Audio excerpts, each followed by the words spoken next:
Have you ever felt that pool of slot machines, the flashing lights, the promise of quick riches, and the thrill of near misses? If you or someone you know is struggling with slot machine addiction, it's not just about losing money. It's about the devastating impact it can have on your family's wealth and on your family's well-being. Well, today we're diving into how to safeguard your family's wealth from the grip of slot machines or any other type of gambling addiction. Stay tuned to find out how you can protect your loved ones and your finances. I'm going to share an unbelievable story about someone who nearly lost it all. In a world where crushing debt keeps you trapped, where living paycheck to paycheck has become your new normal, and where the dream of retirement seems impossibly out of reach, there's hope. Join financial evangelist Ralph E. Stepp Jr., a man who's walked through the fire of financial failure and emerged stronger on the other side. Welcome to Ask Ralph, the show where real-world experience meets biblical truth to break the bondage of financial despair. Get ready to take control of your money, break free from the financial stress, and align your resources with God's purpose for your life. This is Ask Ralph with Ralph E. Stepp Jr. Well, welcome to the show where we master your finances from a Christian perspective. I am your financial evangelist, and I just want to thank you for joining me today.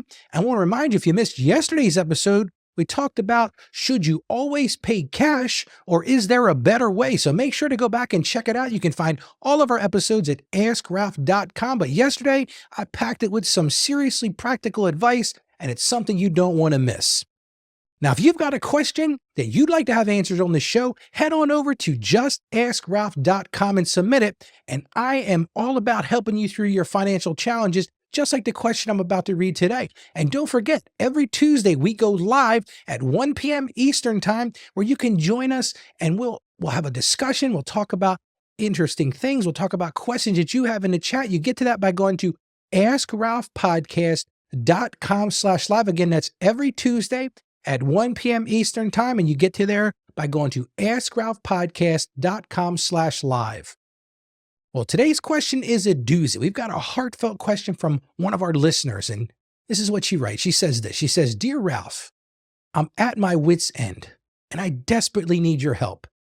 My brother has been struggling with severe slot machine addiction for years. It started innocently enough, but now it's completely taken over his life.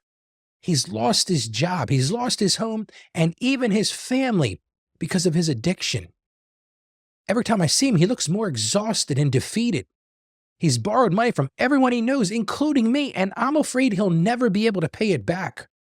I'm torn between wanting to support him and feeling like I'm enabling his addiction. His gambling has not only affected him, but also put a tremendous strain on our entire family. Parents are heartbroken, and we're all living in constant fear of what will happen next. I'm terrified that one day I'll get a call saying he's hurt himself or even worse. I feel so helpless and don't know what to do. How can we safeguard our family's wealth from the grip of slot machines while still supporting my brother? Please, Ralph, any advice will be greatly appreciated." And that was signed, "Sincerely, a concerned sister." Now, let me just tell you, a concerned sister, I can only imagine the heartbreak and the heartache and the worry you must be feeling. Your brother's struggle with slot machine addiction is not just about the financial loss. That's a big part of it. But it's about this deep emotional toll it's taken on your entire family. And I get it. It's gut-wrenching to see someone you love spiral out of control. You talked about that exhaustion, that defeat in his eyes. It's a pain that cuts deep. And I hear your heart. You want to help him. But you're also afraid of enabling his addiction. And it creates this constant battle that leaves you feeling helpless and it leaves you feeling torn. And you're right. I can only imagine the strain on your family. It must be immense. Like you said, your parents are heartbroken, and the fear of what might happen next is always lingering, just waiting for that call. Somebody once said to me, it's like walking on eggshells. You never know when the next crisis is going to hit. But I do have good news. You're not alone in this struggle, because many families are dealing with this same pain and this same uncertainty. Because addiction doesn't just affect the individual. I wish it stopped there. But it ripples through the entire family, leaving everyone feeling overwhelmed and everyone just desperate for solutions. And sister, it's natural to feel helpless. But here's what I want you to hear, man. I want you to hear me loud and clear. Remember, there is hope. Even in the darkest times, there are steps you can take to protect your family's wealth and still support your brother. It won't be easy. It's not going to be simple. The things we're going to talk about in today's show are going to be tough. But with the right resources, with the right guidance, and with a lot of love, you can find a way forward. And I just want to revisit something you said. You talked about that fear of that phone call. And listen, that fear is real. The thought of something happening to your brother is absolutely terrifying. I've felt that with people in my family. But here's the thing. Here's the key takeaway. Just as we get started, it is important to channel that fear into action. It's time to reach out for help, both for your brother and for yourself and your family. There are professionals and support groups that can help provide the guidance and the strength you need. I'm going to talk about those later in the show. And here's the thing I want you to understand, and this is the beautiful part of your letter. Everybody might be thinking, well, this is a terrible letter, Ralph, but it's not. See, your concern for your brother's well-being, that's a testament to your love and dedication to him. It is so clear to me as I read your letter that you want what's best for him, even when it feels like there's no way out. And let me just tell you, that's the secret sauce, because that love will be the driving force behind the steps that you take to help him and protect your family. And listen, it's okay to set boundaries. It's a hard truth. A lot of people don't want to hear this. But sometimes the best way to support someone is to set those clear boundaries. It doesn't mean you love them any less. It means you're committed to their long-term recovery and the well-being of your family. And let me just tell you, we're getting ready to go on a journey here. This journey to recovery is going to be a long process. It's going to be challenging. But hear me on this. It's not impossible. I'm going to tell you about some steps. And with each small step, you're moving towards a brighter future. So celebrate the victories, no matter how small they are, and lean on your faith. You're going to need that. And lean on your loved ones for strength. And like I said, remember, you don't have to go through this alone. There are countless resources. I'm going to talk about those in just a few minutes.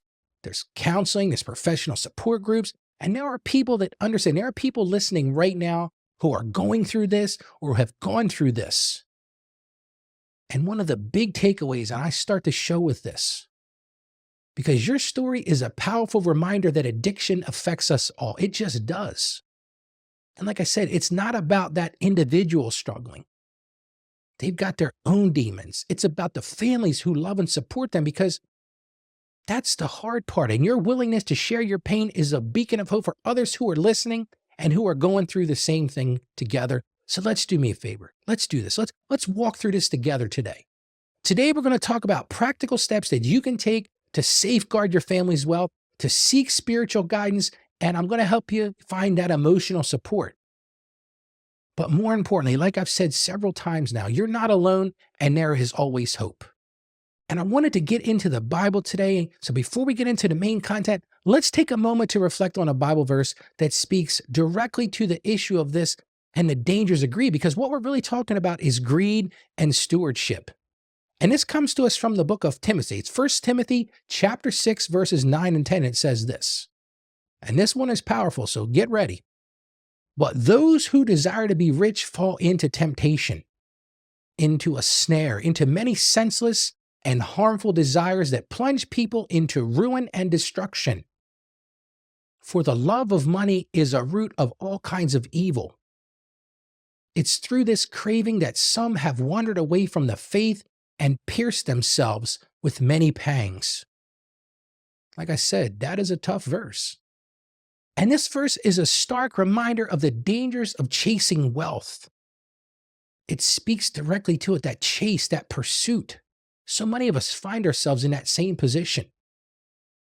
The verse warns us about the dangers of desiring to be rich. You know, a lot of people want to be rich and the temptations that come with it. So your brother's desire for quick riches through those slot machines has led him into a destructive cycle. And this cycle's not only affected his finances, but it's affected his relationship. You were very clear about that. He's lost almost everything. And this verse speaks directly to that when it says, for the love of money is the root of all kinds of evil. The love of money and that craving for quick wins has led your brother into webs of evil. It's caused pain for you. It's caused pain for him. It's caused pain for his family. And your whole family is suffering through this. And the thing I think about, that temptation of those slot machines, it's this false promise of wealth, those flashing lights, those thrill of near misses, and the allure of easy money can be incredibly enticing. And your brother, just like others, have fallen into that trap, believing that next big win is just around the corner. One more pull, and I'm going to hit it. And it leads to this cycle of chasing losses. And it's such a powerful and deceptive addiction. It's a snare. Because it starts for most people innocently. It's no big deal. The story I'm going to tell you in just a few minutes is going to be all about that. It starts innocently, but then it becomes this consuming force. And I bet for your brother, it's probably the same thing. What seemed like a seemingly harmless pastime has now ballooned into this full-blown addiction. It's ensnared your brother. It's caused all kinds of ruin. See, that pursuit of wealth through gambling can result in financial ruin. I've seen it happen so many times. I want to tell you about some clients that have ruined themselves financially. It's strained relationships. It's caused divorce. It's caused all kinds of separations in family. It's just this big bunch of emotional turmoil. And here's the big thing. And this is what the Bible verse is really speaking to. That love of money can cause people to wander away from their faith. Because faith takes a backseat to the addiction. It's a distraction. It just makes them move away from their faith, move away from their family, and they just take on this unrighteous living. And I'm not judging your brother. But I guarantee if I was to go and look at your situation more closely, I guarantee your brother's focus on gambling has likely caused him to lose sight of his faith and the values that once guided him. So not only is he in a financial crisis now, he is in a spiritual crisis. And think about what it said in that Bible verse, those many pangs. See, that's the real life consequences of addiction. That constant worry, that fear of what might happen next, and that heartache felt by your entire family. You're sitting waiting for that phone call to come in that your brother's done something drastic. And your brother's living in that constant fear. Your whole family's living in there. And this verse is a call to action for those who are struggling with addiction. It truly is a call to action. I thought it was perfect for what we're talking about today. Because your brother's story and anybody else listening who's going through this with similar things, and I'm going to share some of those things in a moment. It's time for your brother to seek professional help, to turn to his faith and find a path to recovery and restoration. But the most beautiful part of this verse, my key takeaway from this verse offers hope and guidance for those affected by addiction. Because here's a simple truth. By recognizing the dangers of greed and the importance of wise stewardship, we can find a way forward. God promised he would never leave us nor forsake us. He's given us the Bible. He's given us his word. And so I'm going to encourage you, sister, for you and your family. This verse can be a source of strength. It can be a source of guidance, reminding you to stay grounded in your faith and take concrete steps to safeguard your wealth and support your brother's recovery. And that's exactly what we're going to handle today. So today, I am grateful for the guidance that the Bible provides us on stewardship and the importance of protecting our families from these pitfalls of greed. We all fall into these. This guidance is what helps us stay grounded and make wise financial decisions. So let's start there. Let's get right to it. Well, now let me get to that story I promised you. So picture this. Here's Melinda. She's a hardworking woman. She's built a comfortable life for herself and her son. She had gone through a divorce, and she was the primary caregiver for her son, who's a teenager at this point. She had a good job. She had a beautiful home, and she worked hard. She had a savings account that she diligently built over the years. She wasn't one of these spendthrifts. She really was frugal. She managed her finances well. And she was known in her community for her generosity. She was always there to help out when there was something going on in the community, when there's something going on at church. She was the person. She was the go-to person. She had such a strong commitment to not only her son and her immediate family, but to her faith community. But unfortunately, one day, Melinda discovered the allure of those slot machines. And see, it started innocent enough for her. It was a visit to the casino with some girlfriends, a few spins of the slots. They're celebrating somebody's birthday. She saw those flashing lights and those near misses and the sounds and the feel and the darkness and the bright lights and the strobe lights and all that. Just is a sensory overload. And then that promise of quick riches, because she'd look to the side, the money be falling out of the machine, and she'd look on the other side, the money's falling out of the machine. And that drew her in. And I hate to say this, but before long, Melinda was gambling her life savings away. And it's truly a heartbreaking story. Because she's this lady, like I said, somebody who was always responsible. She always put her son first. It was all about Jake. Jake, make sure Jake was taken care of. She was planning for Jake's college years. I think at this point, he's about 17 years old. She had made the plan. She made sure he had a good life. She had gone through a difficult divorce, but she said, I'm focused on doing this. But the grip of those slot machines and that addiction was just too strong. And she would spend hours at the casino. She was always chasing after that next big win. And that excitement of those near misses kept her hooked. And the sensory overload of those lights and the sounds made it impossible for her to walk away because it's just one more pull. Let me put 10 bucks more in. Let me put 20 bucks more in. Let me hit the ATM for 50 more bucks or 100 more bucks because the big win's coming. I know it. And I'm going to make everything right. And everything's going to be great. But you know, it wasn't great. And the impact on Melinda's family, on her son, was devastating. And here her son is, high school senior, planning to go to college. And he's seeing his whole life fall apart in front of him. His college funds were dwindling. He knew that things weren't good financially. The family savings were going away. It started off so innocently, but he would hear his mom carrying on about different expenses. She couldn't afford to pay it. And that safety net that Melinda had worked so hard to build was completely gone. So yeah, Melinda's addiction affected her finances, but it also was devastating to her relationship with her son. Because to be honest with you, Jake stopped trusting his mom. And this was such a complete turnaround because the trust and stability that once defined that family, those two were strong. They were inseparable. It reminds me a lot of my relationship with my mother. Man, we were tight back then. And after the fact, I heard about this. Jake says, I noticed changes in my mom. Somebody that was always engaged, always asking me, hey, what's going on at school? How about that girl you're dating? What's going on with your football team or your baseball team? And now his mom had grown distant. She was always preoccupied and somebody who was always cheerful. He would say, Mom always had a smile on her face. She was always cheerful, but now that demeanor had been replaced by a constant state of anxiety. He told me she would just sit there and shake sometimes. And just her face was, sunken in. She was just sad. So Jake tried to talk to his mom, but she would just brush him off. Oh, Jake, I don't have time for this right now. I got important things to handle. Kept telling him everything is fine. But see, Jake had lived with his mom since he was born. Well, that's what most kids do, right? That's kind of a silly thing to say, but he knew his mom.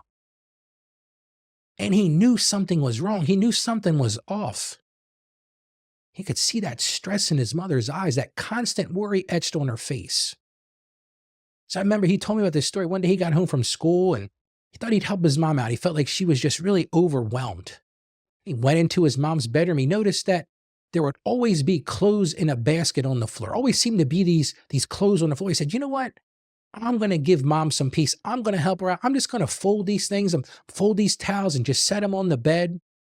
So he's in his mom's room and he's going through 2 or 3 baskets and he folded the towels and he folded the sheets and then he started getting into some of the clothes and he looks over at this bookshelf and he sees this stack of papers all, bound together with a rubber band. And he's a curious guy. He's 17 years old. He's snooping, right? So he grabs this and he notices, oh, there's an electric bill here. Stamped on the front, past due. And he goes down a little deeper. There's the water bill. Then he sees credit cards and he's thinking, what is going on here? Why are all these bills here? Mom always pays them down at the desk in the rec room. He got a little deeper and then his heart stopped when he realized there was a letter from the mortgage company. And she had already opened this one. So he opened up, he folded it and he saw eviction notice. he was rocked to the core at this point. Jake didn't know what to do. Now, of course, his mom wasn't there because she was out till 11 p.m. that night on a bender at the slots. Now, he's supposed to be getting ready for bed. He's still a high school senior. He's got to get ready to go to school in the morning. But he was determined that night he was staying up to see his mom. And as soon as she walked through the door, he confronted her. He said, "Mom, you got to explain to me what's going on. Something's not right here. I just found all these bills. Angry all the time. You're always got this level of anxiety. I don't understand what's going on." And that's when his mom, Melinda, broke down. She just stood there and wept. And she confessed her addiction to Jake. She said, "Jake, I don't know how to solve the problem. Those nights at the casino, the money that was lost, it was overwhelming for her. She had this strong sense of guilt." And that was the turning point for Melinda. Now, I'm going to share how that all turned out later in the show, but right now, I want to talk about how you can recognize the warning signs of gambling addiction, because I want you to be aware of these things. So here are some red flags to look out for in your own life. One of the first ones that I think you need to look out for is what I call preoccupation. And that's this person is constantly thinking about gambling, planning their next gambling session, always talking about that big one, or what happened at the slots, or what happened at the poker table, or whatever that is. Whatever. I'm not just talking about slot machines. It could be lottery. It could be football pools. It could be all of those things. But if somebody is preoccupied and that's all they talk about, that's a red flag. Another thing you'll see is what's called increased tolerance. And that's where that person, it's just like alcoholism. That little drink at first was enough, but this is where the person needs to gamble with increasing amounts of money to achieve that desired excitement, because they don't get that dopamine high unless they're throwing it all onto the table. So watch out for that. Another one, and Jake saw this one, and that's that irritability when attempting to do anything. And the person becomes restless. They become irritable when trying to stop that. And Jake, looking back at it, shared with me, he says, "I remember a couple times when mom was just a bear and I couldn't understand why, but that was the night she didn't go out." And looking back at it, he said, "Ralph, I get it now. She was irritable because she was trying to break free of this addiction." It's a huge red flag. And another red flag is the escape from problems. Listen, most of the times, that person is gambling as a way to escape from problems or to relieve some sort of feeling of helplessness, feeling of guilt, anxiety, depression. And I'll share with you later what that looked like for Melinda, but it had a lot to do with the divorce she went through. Another red flag to watch out for is chasing losses. That's where that person returns to gambling after losing money to get even. They got that one more chance. Ralph, I'm going to put one more dollar down. I'm going to tell you about a client I had. This has been probably 10 years ago. They had a great business going. They had maybe 20 or 30 employees. And I would do their bookkeeping every month, so I would get their bank statements. And all of a sudden, I noticed these ATM withdrawals at the local casino. And I think, okay, well, they're out for some dinner, date, whatever, a married couple. They didn't have any children. And then all of a sudden, I noticed it just kept growing and growing. Then after a while, it was every day. It would start off with a $1,000 ATM withdrawal, and then a $500 ATM withdrawal, and then a $200. And this is all on the same day, then 100, 100, 100. And then they would actually go somewhere else to like a gas station or to a local, we call them Wawa around here. That's like a convenience store. And there'd be a couple ATM withdrawals there. And next thing you know, after 1 year, I added it up because they came in and sat down with me because their business was failing. They weren't making their payroll taxes. They weren't able to pay their personal income taxes. And they said, "Ralph, we don't understand what's going on." And I ran some numbers. And do you know they had gambled away $150,000 in 12 months? And it all started with that first trip to the casino. And I'm not judging anybody that's going through this addiction, but they were chasing those losses. I remember her saying to me that one of the parties that I'm talking about, she said to me, she goes, "Ralph, we would put another $100 in the ATM figuring, we just dropped 2,000, but we'll put $100 in. We got to win. We've been playing the same machine for 3 hours. Statistics show we're going to win." They're chasing those losses. Another big red flag to watch out for are lies and deception. And sister who wrote this letter to me today, I don't have your name, so I'm calling you sister. I apologize, but that's the name you gave. Because what happens is, and I'm sure you're experiencing this with your brother, the person lies to family members, they lie to therapists, they lie to everybody because they're trying to conceal that involvement with that gambling or whatever that addiction be. This isn't just about gambling, it could be drugs, could be all kinds of things. But they lie about it because they don't want to be confronted about it. And just like your brother experienced, and just like Jake experienced with his mom, it jeopardizes relationships. Because most of the time, when I see a situation like this person has jeopardized or lost significant relationships. Maybe it be with their spouse, with their family, at their job, or some kind of educational career opportunity because of gambling. It was that invasive. It became everything. It became all they occupied their time with. And here's a huge red flag, and why I talked about it on today's show. Those financial bailouts. And I've seen this happen with so many clients because at some point, the addict, the gambler loses track of what they have. They've lost everything. And just like you mentioned with your brother, they start relying on others to provide money to relieve that desperate financial situation that's caused by gambling. They don't have any more. They've lost it all. And they have in their mind, well, if I can just borrow $100 from my sister, I can go to the slots, man, I can win that back. Or if I can borrow $100 from my mom, I'll go buy those lottery tickets because that Powerball is going to be 200 million tonight. And I got to win. I play it all the time. I want to stop right now and make a plea. If you know someone who is struggling with gambling addiction, it is time to reach out for help. And I'm going to share some resources in just a few minutes. You can also book a call with me by going to AskRalph.com for individual guidance. I can help you get through this. So those are the red flags to look for. Now let's talk about the financial impact on the family and some practical steps you can take to safeguard your family's wealth, because that's what it comes down to at this point. What are some practical steps that you can take to safeguard your family's wealth? There's not much I can tell you about the emotional side. I'm going to give you some tips. I'm going to point you in a way, some therapy and some counseling you can get to. But I do have some things you can do financially to help prevent you and safeguard your wealth. Now, look, the first thing you've got to absolutely do is restrict access to money. You got to limit the gambler's access to cash and limit their access to credit cards. If this is your partner, if this is your spouse, you got to think about closing joint accounts, opening new ones in your name and the non-gambling spouse or a trusted family member. You've got to stop the bleeding. One of the best ways you can do that is to restrict their access to the money. If they don't have the money to gamble, now I'm going to tell you the next step because they're going to think of other things. Because this is just like a drug addiction. They need that high to survive. If not, they can't function. But the first financial step is to restrict access to the money. You got to basically put them on an allowance. Second thing, you're not going to like what I'm getting ready to say, and it's going to feel like you're living in a prison. But you've got to protect your valuables. It's not a pleasant thing to talk about, but you've got to secure your valuable items like jewelry, any important documents, savings bonds, gold bars.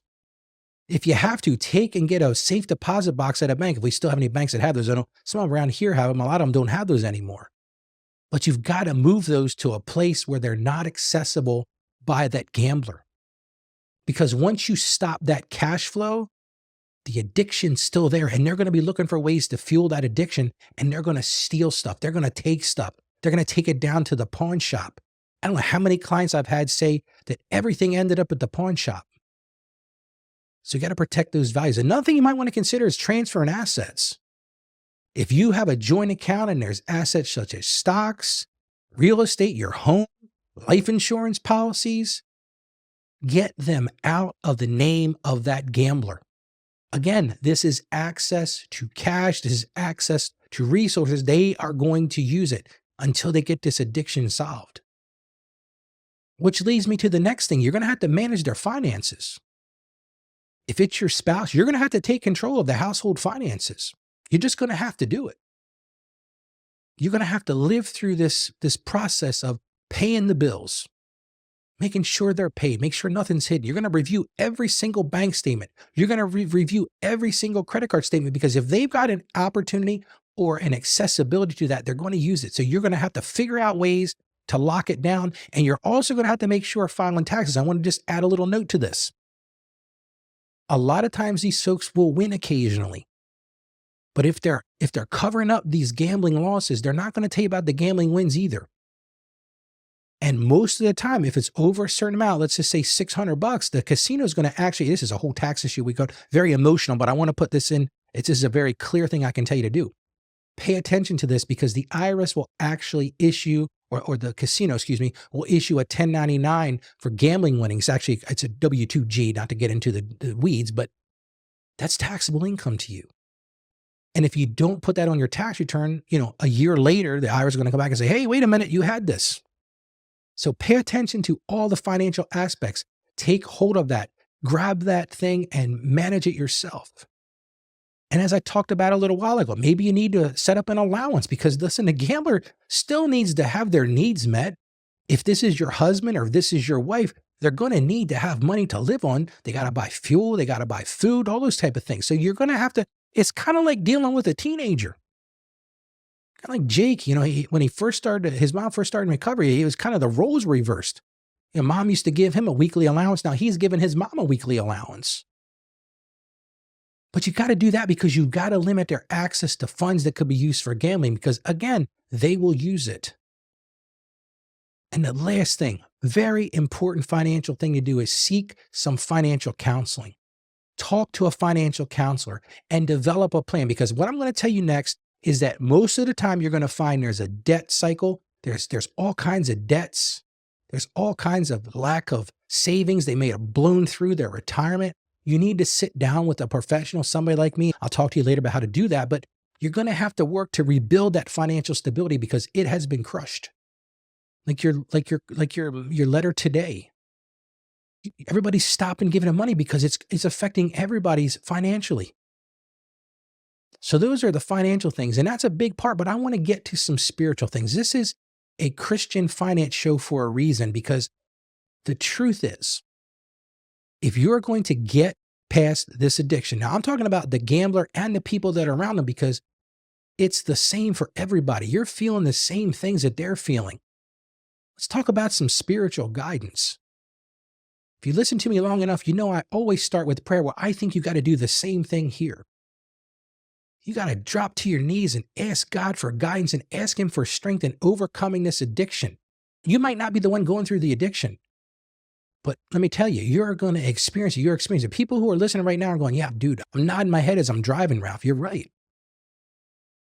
You're going to need that guidance and that strength from God to not only get past that or overcome that, but to restore your family's financial well-being and your emotional well-being. This is a great time to look to those biblical principles, and I'll share some of those a little bit later. Study and apply biblical teachings on stewardship, on contentment. That's a big one, because most of the time persons chasing after that lack of contentment or that danger of greed and covetousness. And also on your spiritual journey, don't forget to enlist the support of your church community.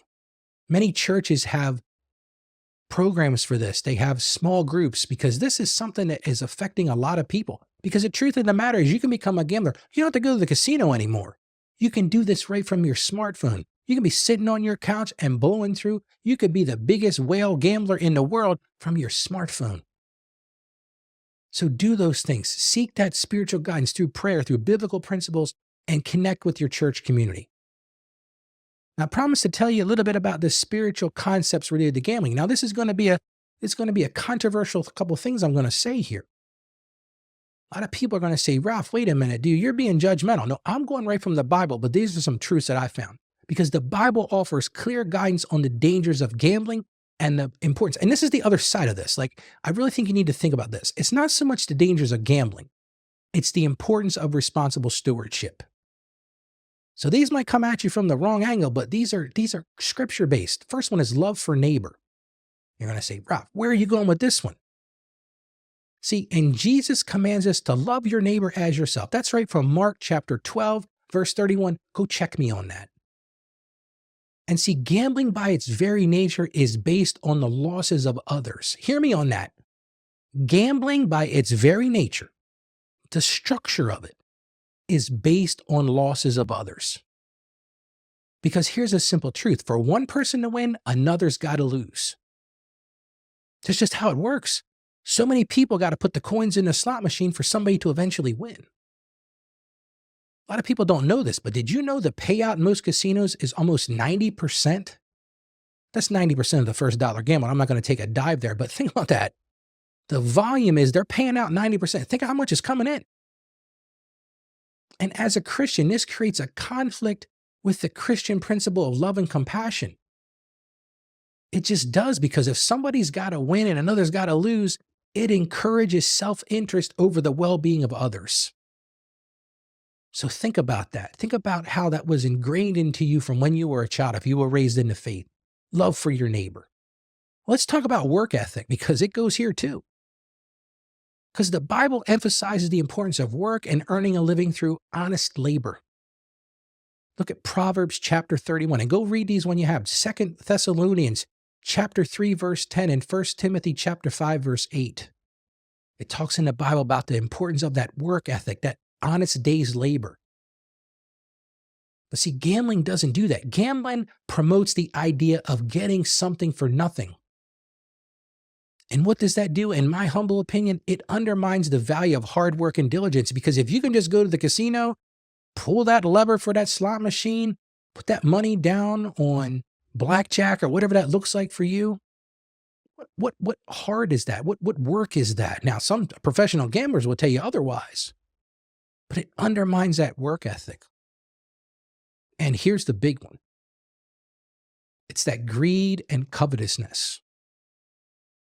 Because the Bible is full of warnings against the dangers of greed and covetousness. Look at Exodus chapter 20, verse 17. I'm going to encourage you, go read these. I don't have time to cover them in today's show, but go read them. Get involved in this. 1 Timothy chapter 6, verses 9 to 10, like we talked about today. And see, gambling, it fuels these vices. It fuels that greed. It encourages the pursuit of quick riches and that desire for material possessions at the expense of others, because we've already come to the point that if you're winning, somebody else is losing. You're trying to get that money back. You're trying to get that stuff. Because that's where the high comes from. The high comes from when those bells start going off and the lights start flashing and you win. Everybody's looking around like, oh, wow, he won. What did he do? What did he eat for lunch? I mean, some of the crazy stuff that these people come up with. How long were you sitting in the machine? Were you facing this direction? I mean, it's crazy. And the biggest biblical principle to it all is this one, that's stewardship. Because if you listen to me, I say it's not yours to begin with. See, because God has called us to be good stewards of the resources he's entrusted to us. That's right from the book of Matthew, chapter 25, verses 14 to 30. Go read it. And gambling is nothing more than a reckless use of resources that can jeopardize our financial stability and hinder our ability to provide for our families and support those in need. It just does. It becomes all-consuming. It becomes everything you think about, everything you do. It's all focused on that next big win. So you got to understand these spiritual concepts, because these can provide a strong foundation for making better financial decisions and safeguarding your family's wealth. So when you have to confront your spouse, or you have to confront your family, your parents, I've got clients that have gone through that too. I'm not going to share that story because it's private. When you've got to confront your brother, if you've got scripture to back yourself up, that is a place of righteousness to stand. Now, this is a heavy episode. It's a lot of emotion in what we're talking about, but this is what is real. This is what truly is facing people. So I'm going to ask you, if today's episode has resonated with you, if you felt the pain and you felt the struggling of gambling addiction or any other kind of addiction, you felt that in your own life or in the life of someone you love, I urge you to take action. The first thing you can do is reach out and support those who are battling this addiction. Let them know they're not alone. Share this episode with them. It could be a lifeline they need to start their journey to recovery, because that's where it needs to start. One of the other things you can do is you can help us spread awareness about the dangers of gambling addiction and other addictions. Share this episode on social media platforms. Share it with your friends and your family and your faith community. Because the truth is, the more people we can reach, the more lives we can touch and change for the better. And then I'm going to ask you for one more thing. Would you consider supporting the show? Because your support helps us continue to create meaningful content that addresses real life issues just like this, just like that gambling addiction. But not from that secular perspective, from that Christian perspective. We talked about faith. We talked about biblical things. We talked about the support. We talked about the hope. Because by supporting us, you're not just helping keep the show running, you're helping it to bring hope and healing to those who desperately need it. And if you feel called to do that, you just go to askralphpodcast.com/support, and you can see how you can be a partner with us. You can support the show, whether it be a one-time support or a recurring support. I really encourage you to do this because every bit of support makes a huge difference. It allows us to reach more people, to be on more platforms, to build more content. And if you're struggling with gambling addiction or you know somebody who is, please hear me on this. Reach out for help. Don't let addiction continue to cause ruin and destruction because that's where it's going to end up. You know, I talk about the journey. Well, I'm going to tell you right now, the destination of this is destruction. And there are resources, there are people who care, and there is always hope. You can find helpful resources and support groups in the notes to this episode and in our blog post. So don't wait. Take the first step towards recovery today. And remember this, by sharing this show, by supporting the show, you're not just helping us. You're helping everyone who tunes in, who hears this message, and who finds strength to overcome their struggles. Maybe for them, it's not addiction. Maybe it's not gambling.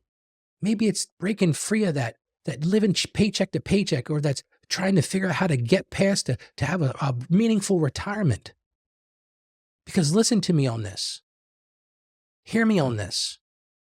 Together, we can make a difference. So please share this episode, support our show, and let's bring hope and healing to those affected by gambling addiction.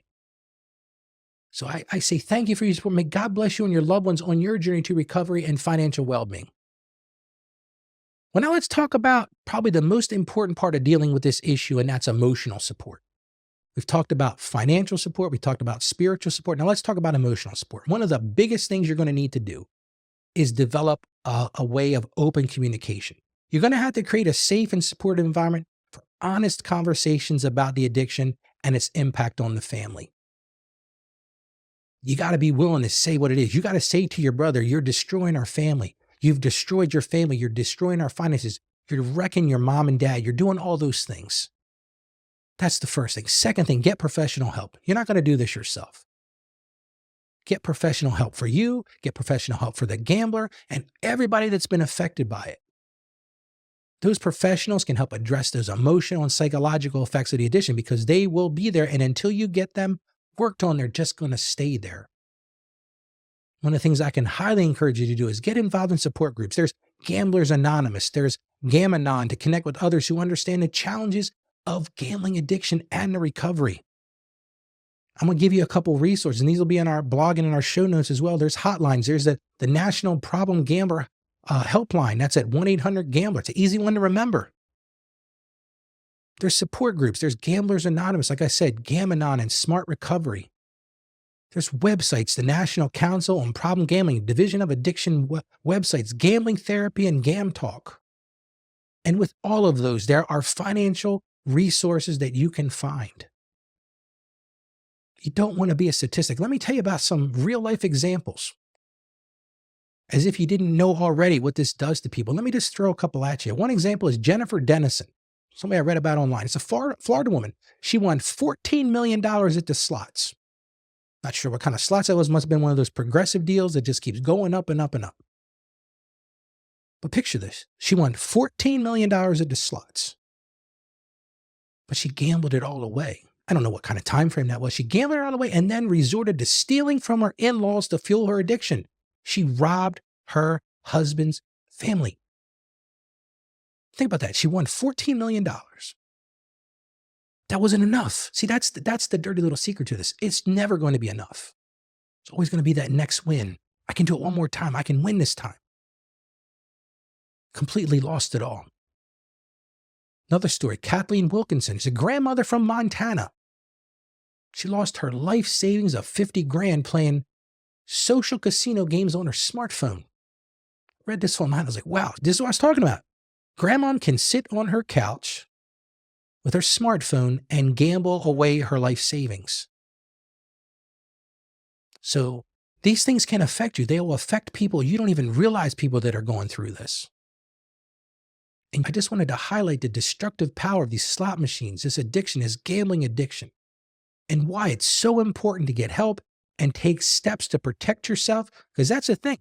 The gambler is on their own a little bit. You got to do the things to protect yourself. That's why I mentioned those things today. Now, as you know, I always write a blog post. Today's blog post has a ton of references in it. It talks about the impact of gambling addiction on families. I got some practical steps there, ways to garner some support for your family, some insights. I'm going to encourage you to go check it out. You get to that by going to askralphpodcast.com/blog. There's actionable advice there. There's some inspiring stories of recovery and a comprehensive list of resources and support groups that can help you and your loved ones. It's an absolute resource. I'm going to encourage you to share, just like I say, share the show, share that resource with them again, because if you want to gain deeper understanding of gambling addiction, you want to learn how to protect your family, listen to this episode, share with somebody, but read our blog post today. Now, I promised you I'd revisit Melinda's story about her and Jake. She might be saying, Ralph, I would love to know what happened. Well, here's what happened. As I said, Melinda came to that point. She broke down in front of her son. The roles got reversed. But the best part of that is Melinda realized she couldn't do this alone anymore and she needed help. And her and Jake, they got together. They got professional help. They joined a support group for gambling addiction. She joined the one for the gambler and Jake joined the one for the family member that's going through it. She hunkered down. She got back to her church. She got back to faith. She was honest with people. She told people about the struggle. She sought guidance. She sought strength and support from her church community. They were willing to support her. She was the one that was always there to support them. And with their support, Melinda was able to start rebuilding her life. It wasn't overnight. And she implemented financial safeguards. She transferred some stuff. As soon as Jake turned 18, she transferred some things to his name because she wanted to make sure that she didn't have that urge to go use those assets. She lived on a strict budget to manage her finances. And I'd love to tell you that the road to recovery was easy, but it was not. It was difficult. It was not easy. And Melinda had to face some really tough consequences for her actions. She had gone through her emergency fund. She had blown up her credit cards. She had financial ruin. It had strained her relationship with her son. He didn't trust her as much. But Melinda was one of these people that was determined to make things right, and she wanted to rebuild that trust, and she wanted to build that stability back with her son and the rest of her family.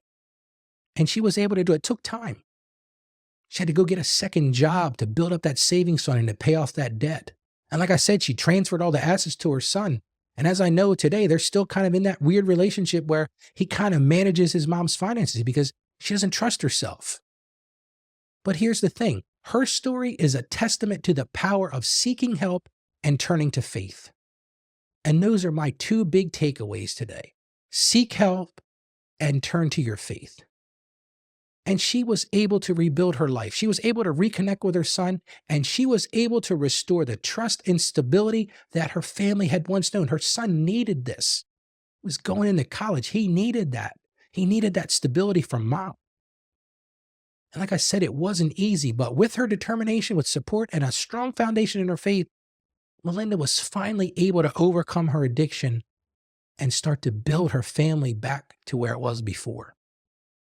So the truth is, as we end our show today, I'm going to get to some other things here in a second. But slot machine addiction can have a devastating impact on families. It can. If you're going through it right now, I pray for you. I wish you Godspeed in recovering from this. But that's what I'm talking about. You're going to have to get God's help. You're going to have to find the right resources because it is possible to overcome this challenge. It's possible to safeguard your family's wealth. And if you do the things I talked about today, if you put in place those financial safeguards, if you seek that spiritual guidance and you provide emotional support, you can help your loved one break free from the grip of addiction. But more importantly than that, you can restore your family's financial and emotional well-being. Remember this, the journey to recovery is not easy. It's not going to be simple.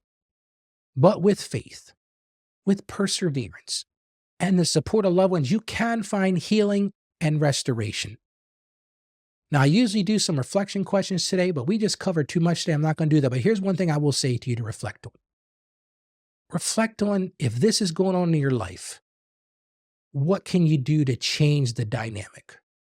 What does that look like in your family? So just think about that. Reflect on it.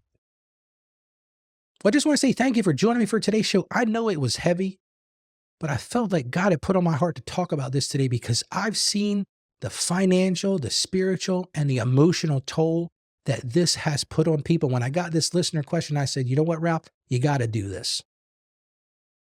But I'm going to encourage you to join us tomorrow as well, because tomorrow we're going to talk about something completely different. We're going to be talking about which retirement expenses should you never cut corners on. I'm going to lay those things out that it doesn't make any sense to cut corners on in retirement. And remember this as I close today. My passion is to help you achieve financial success. I want to see you live out your dreams, and I want to see you grow in your faith. And I know together, working together, and I told you how you can work with us, we can master your finances from that Christian perspective. We can overcome those addictions, and there is hope. So stay financially savvy out there, and may God bless you abundantly.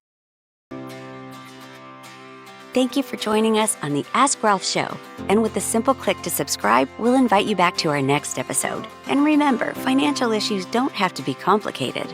Just ask Ralph. The information contained in this episode of Ask Ralph is based on data available as of the date of its release. Saggio Accounting Plus and Ask Ralph Media, Inc. is under no obligation to update this content if changes occur. Applying this information to your specific situation requires careful consideration of all facts and circumstances, and any information provided is not to be considered as financial, tax, or legal advice. Please consult your tax advisor or attorney before acting on any material covered.